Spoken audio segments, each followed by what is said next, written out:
తెలుగు రాష్ట్రాల్లో జనవరి 17వ తేదీన మొదలైంది కరోనా కలకలం. అప్పటి నుంచి అటు ప్రభుత్వాలు ఇటు ప్రజలు అందరిలో ఎన్నో సందేహాలు, మరెన్నో భయాలు. వారందరికీ కేంద్ర ప్రభుత్వం నుంచి వచ్చే సూచనలు, మార్గదర్శకాలు, ఆదేశాలు ఎప్పటికప్పుడు చేరవేస్తూ అందరిలో అవగాహన కల్పిస్తూ ముందుకు సాగటం అంటే చిన్న విషయం కాదు.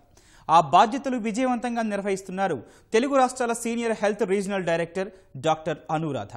కరోనా మహమ్మారి వెలుగు చూసిన నాటి నుంచి విమానాశ్రయాల్లో స్క్రీనింగ్ మొదలుకొని చనిపోయిన మృతదేహాలను ఇతర దేశాల నుంచి రాష్ట్రంలోకి అనుమతించే వరకు అనేక బాధ్యతలను దిగ్విజయంగా నిర్వహిస్తున్నారు.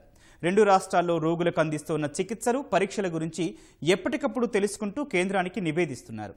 ఈ నేపథ్యంలో తెలంగాణలో కేంద్ర బృందం పర్యటన సహా పలు అంశాలపై డాక్టర్ అనురాధతో మా ప్రతినిధి రమ్య ముఖాముఖి.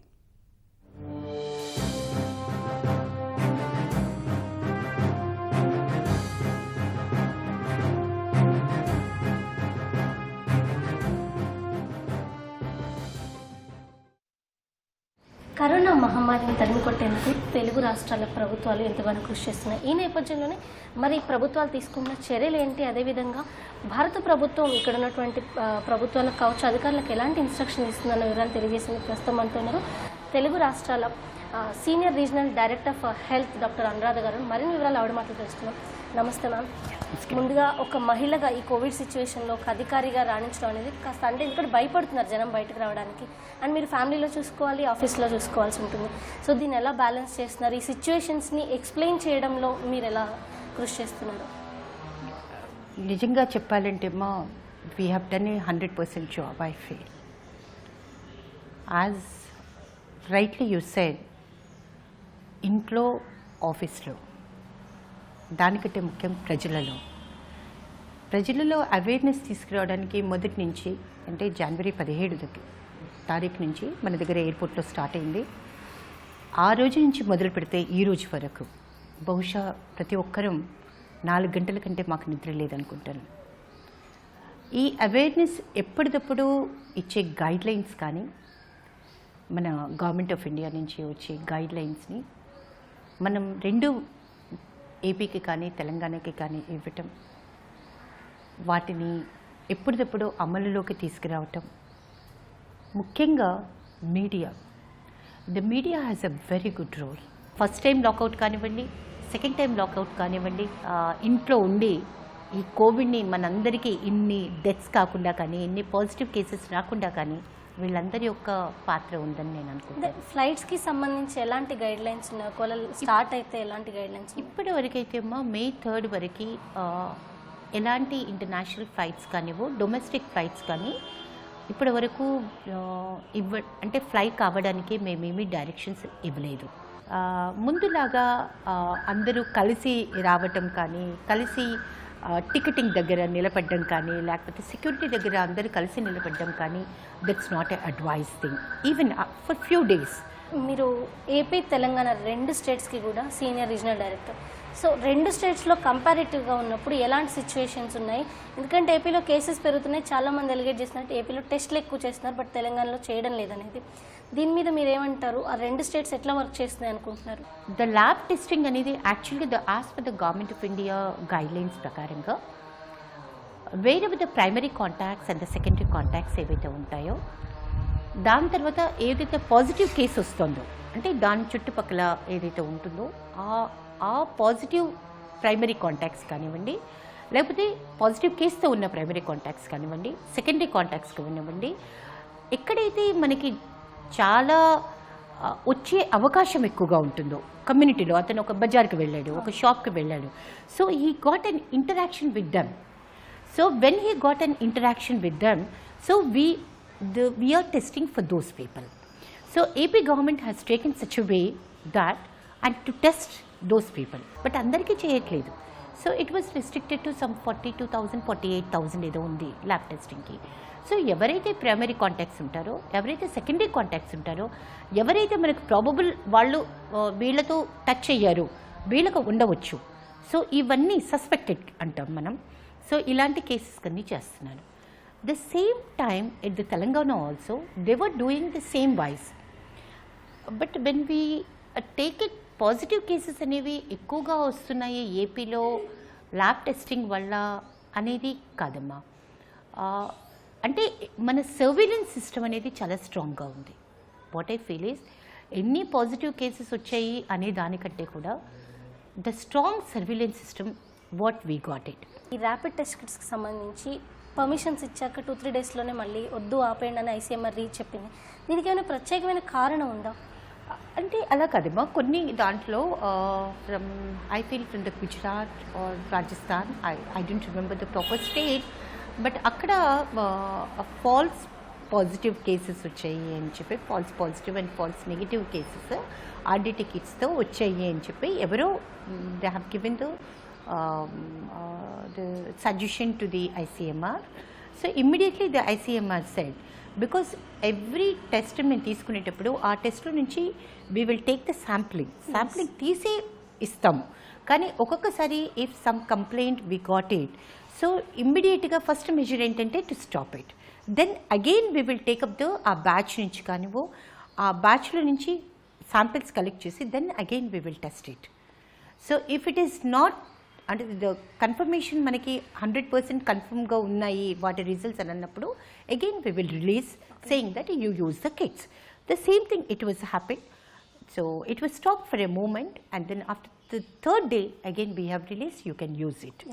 మ్యామ్, అయితే ఇప్పుడు తెలంగాణ రాష్ట్ర విషయానికి వచ్చినట్లయితే సెంట్రల్ టీమ్ ఇక్కడికి వచ్చి గత 4 రోజులుగా కూడా పర్యవేక్షిస్తున్నారు. అయితే 3 రోజుల పాటు అనుకున్న ఈ పర్యటన మరికొంత ఎక్స్టెండ్ అవ్వడానికి కారణం ఏంటి? ప్రధానంగా వాళ్ళు ఇక్కడ ఏ విషయాన్ని స్టడీ చేస్తున్నారు? ఎందుకంటే వాళ్ళు ల్యాబ్స్ తిరుగుతున్నారు, మార్కెట్స్ తిరుగుతున్నారు, హాస్పిటల్స్ ఉన్నాయి, everywhere they are going.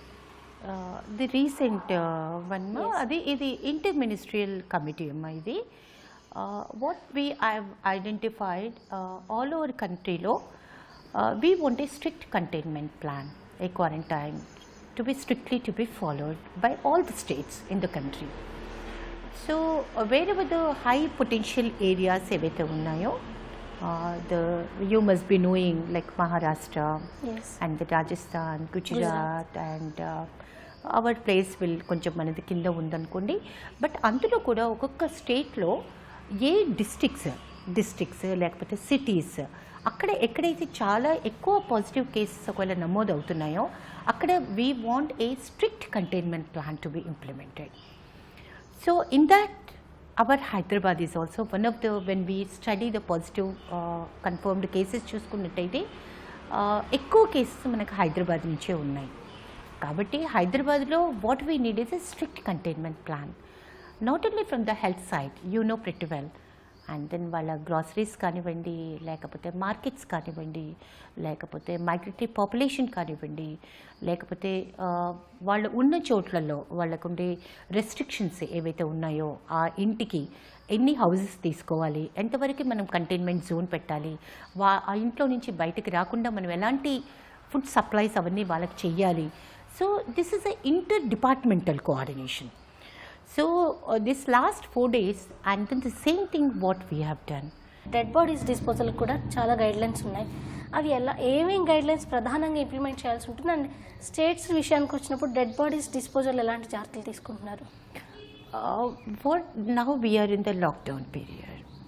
So we are not allowing any of the COVID-19 to suffer అయ్యి బయట దేశాలలో చనిపోయిన బాడీని at any cost మన ఇండియాలోకి అలౌ చేయట్లేదు. We will see all the documents are there or not. So if all the documents ఉన్నట్టయితే then we will give the no objection certificate. Then with the no objection certificate only that body will fly to our place. This is up to airport. And then about the cremation and all these things already we have given to the state. ఎంతమంది వెళ్ళాలి, ఎలాంటి procedure పాటించాలి, ఎంత లోతు తవ్వాలి, ఎంతమంది వాళ్ళతో పాటుగా అంటే రెస్ట్రిక్ట్ చేయాలి అని చెప్పి, ఒక 20 మెంబర్స్ కంటే ఎక్కువగా ఉండకూడదు అని చెప్పి క్రిమేషన్కి. దాని తర్వాత వాళ్ళు వచ్చిన తర్వాత వాళ్ళని కూడా హోమ్ క్వారంటైన్ పెట్టాలని, they have to maintain for the 14 days, they have to do the home quarantine. So this all that guidelines we have given, not now priorly we have given to the states also. To the states also we have given. Rituals మనకు చాలా types ఉంటాయి. బాక్స్లో పెడతారు, లేదంటే డైరెక్ట్గా పూజ చేస్తారు, కొంతమంది కాలుస్తారు. సో వీటిలో అంటే ఈ రిచువల్స్ వల్ల ఎట్లాంటి సమస్యలైనా వచ్చే అవకాశం ఉందంటారు?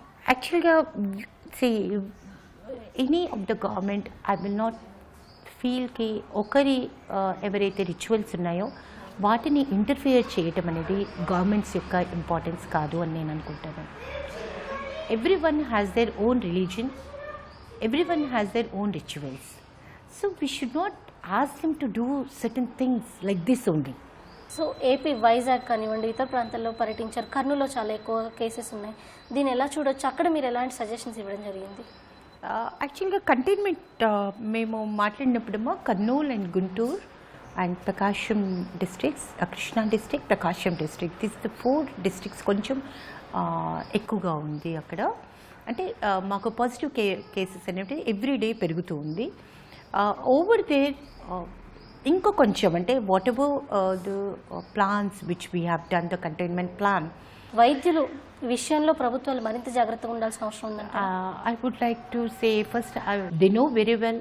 ఒక కేసు పాజిటివ్ కరోనా వచ్చింది అని తెలుసు, ఐసోలేషన్ వార్డ్లో ఉన్నారు, అయినా కానీ వాళ్ళ యొక్క లైఫ్స్ని ప్లస్ వాళ్ళ ఫ్యామిలీ వాళ్ళ యొక్క లైఫ్స్ని పణంగా పెట్టి వాళ్ళు ట్రీట్మెంట్ అనేది ఇవ్వడానికి కానీ, వాళ్ళ దగ్గరికి వెళ్ళి మాట్లాడడానికి కానీ, వాళ్ళ దగ్గరికి చేయడానికి కానీ చేస్తున్నారు.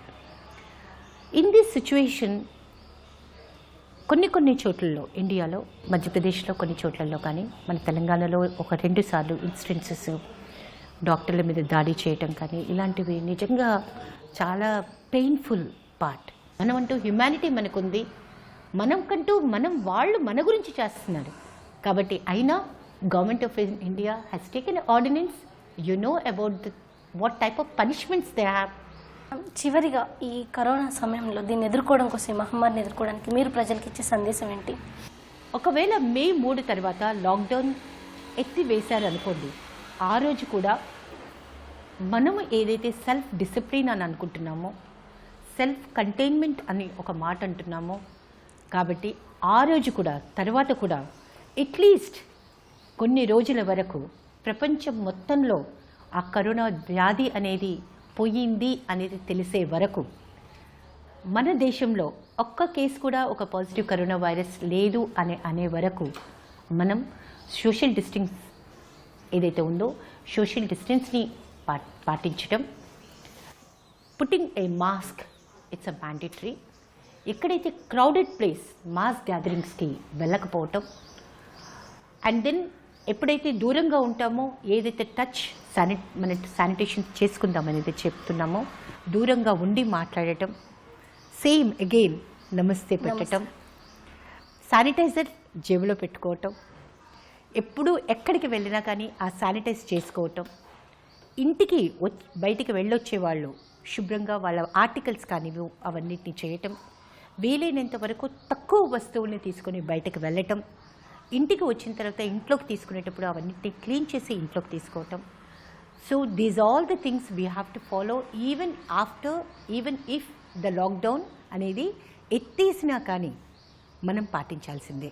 సెల్ఫ్ కేర్ కానివ్వండి, సెల్ఫ్ క్వారంటైన్ కానివ్వండి, సెల్ఫ్ డిసిప్లిన్ కానివ్వండి, ఇలాంటివి తీసుకుంటే ప్రజలు సెల్ఫ్ అంటే ఏంటి, ప్రజలే కదా, అందరూ తీసుకున్నట్టయితే I don't think there will not be any community transmission అనేది ఉండనే ఉండదు.